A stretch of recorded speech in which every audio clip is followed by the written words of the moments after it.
Ready, set, shop. Hi, I'm Ken Ray, welcoming you into episode 208 of The Checklist, brought to you by Secure Mac. Heading into the holidays, this show is taking next week off for Thanksgiving. That means by the time we talk again, we will have gone through both Black Friday and Cyber Monday. You may be shopping online. And today we've got not one, but two checklists for you. The first, sort of a basic guide to online shopping, and the second, how to safely use browser extensions for shopping securely. Two checklists on this checklist, brought to you by Secure Mac.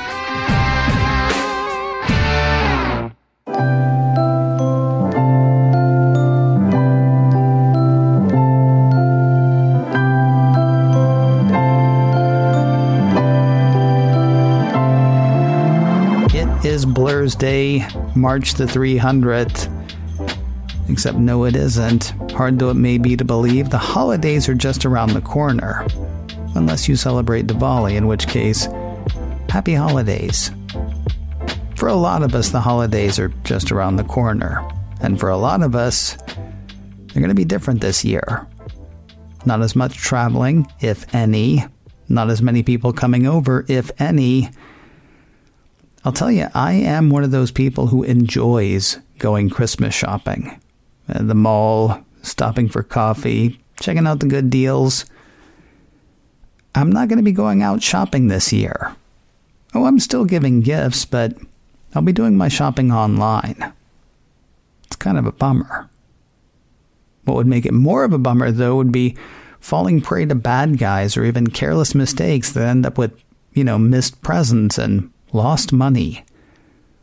AARP ran a checklist last year that I came across this week, and you know how much we at the Checklist love a checklist. Yeah, AARP ran a checklist last year.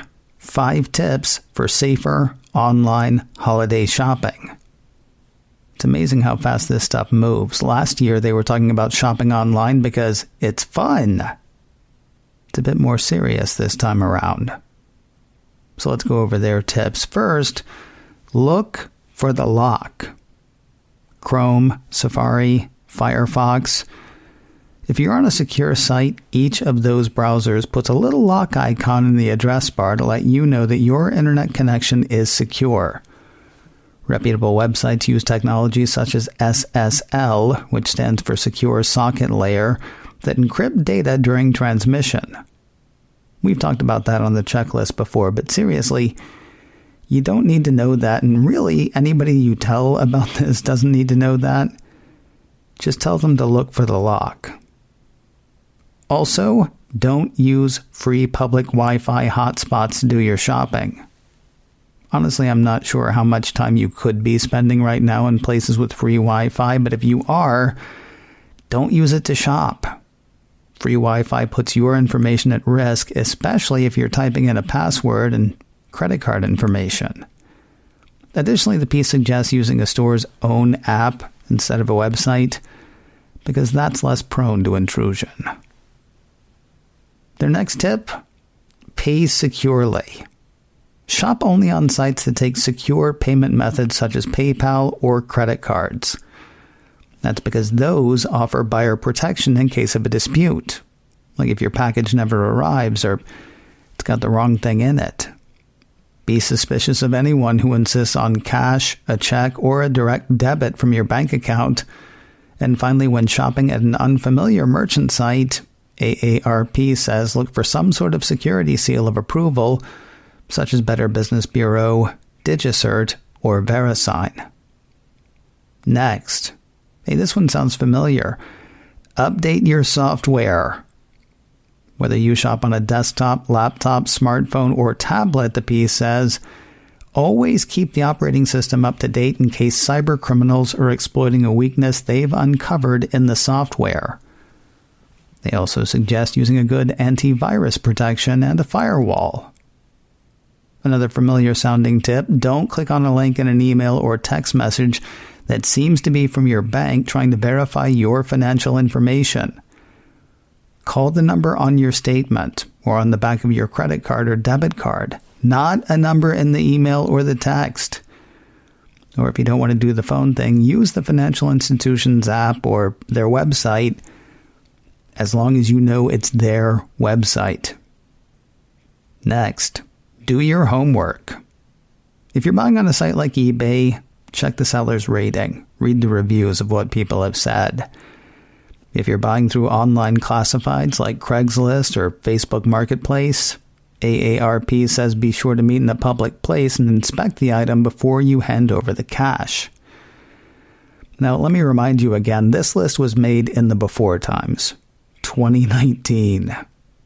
Meeting strangers can always be sketchy, but these days, it's hard to imagine that they would actually have that on the list this year. Also, use common sense. If a deal seems too good to be true, it's probably too good to be true. And another bit of advice that is very familiar to checklist listeners, use strong passwords. They end their part of that segment saying a password manager app is a good idea to keep everything secured and in one place. Personally, I think they should start there. 1Password, LastPass. If you're all in on Apple gear, iPhone, iPad, and Mac, the password management built into Safari is a good way to handle passwords. It'll make strong passwords that, okay, you're never going to remember, but that should work automatically across all of your devices through Face ID or Touch ID. At a minimum, AARP says a good password is at least 7 characters long and includes letters, numbers, and symbols. And for the sake of all that is holly and jolly, never reuse passwords. Because if you use a single password to access all of your things, you're only one breach away from a bad guy being able to access all of your things.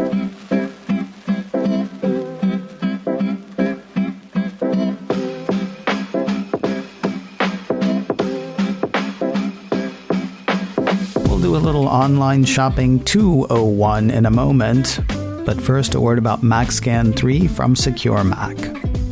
Chances are you're doing more with your computer today than you were just a few months ago, thanks to all the staying in and social distancing.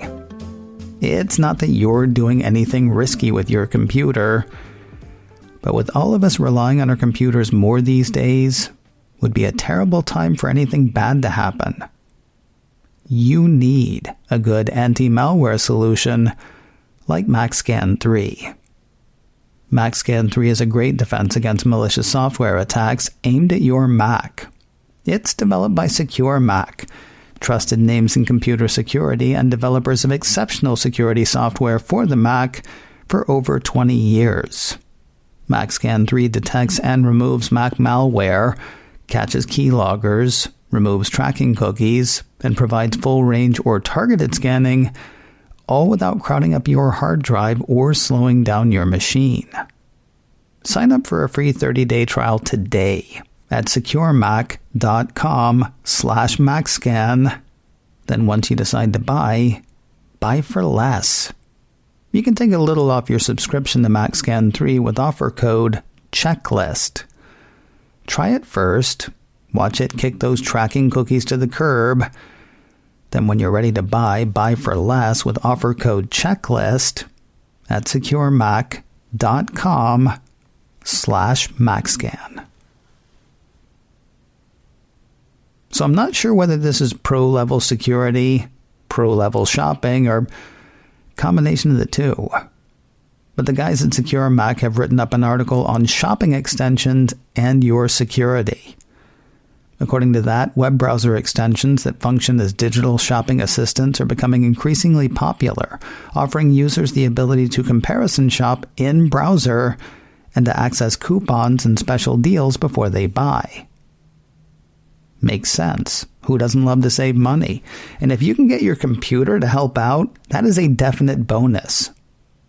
The problem is, just like any other software you install, shopping extensions could introduce security risks. First, a quick look at how they work. According to the piece, some extensions have settings that allow users to place specific items on watch lists, notifying them if the price drops. Other extensions compare prices for products across different websites or even across a single marketplace platform if the same item is available from multiple sellers. Many extensions can also be used to find and apply coupon codes at checkout or help users participate in cash-back programs. How do they do all that? By reading the sites a user visits and being able to alter web page content so they can show price alerts and apply coupon codes, which is a decent amount of power to hand over. Bad ones have caused problems, including injecting malicious links or bogus affiliate ads into web pages and search results. Now, it's not that they're all bad, but there are bad ones out there. How do you avoid those? Time for another checklist. First, do your research. There are a lot of well-established shopping extensions that can be researched before you install them. You can look them up using online review aggregators or even fact-checking sites like Snopes. Before installing an extension, do a bit of research to see what people are saying about it. Also, consider the business model of the extension itself. Did they explain on their website how they make money without selling your data? Yeah, if you can't find enough independent information about an extension online, it's probably best to keep it off your machine. Item 2 on the list. Read the privacy policy. I know. Seriously, I think I heard you roll your eyes. This is important, though. Before installing an extension, read the developer's privacy policy and check to see if they're reselling your data to third parties. If you can't find this information, or if you don't like what you see, look for another extension. You should be able to find extensions with clear and user-friendly privacy policies. The service Honey, for example, tells you exactly what data they collect and how they use it, and they stress that they don't collect search history data, they don't collect financial details, and they don't collect information from non-retail websites. Item 3. Turn it off. If you want to limit a shopping extension's access, think about turning it off when you're not using it. You go to the Safari menu in the menu bar and select Preferences, and then go to the Extensions tab. You'll see a list of installed extensions, and you just uncheck the box next to the shopping extension to temporarily disable it. And the fourth and final item on this list, watch for bad behavior. We're talking about things like links and pop-ups appearing randomly on sites you visit, redirects or changes to your default search engine or browser start page, and spammy ads in your search results. If you start to see that kind of stuff, disable the extension and see if it improves. And of course, running a good anti-malware tool on your Mac will go a long way to keeping you safe should you stumble into something you shouldn't have. Now, I don't know if you're the type of person to install extensions in your browser, and I know a lot of the first half of the show was stuff that we've covered here before.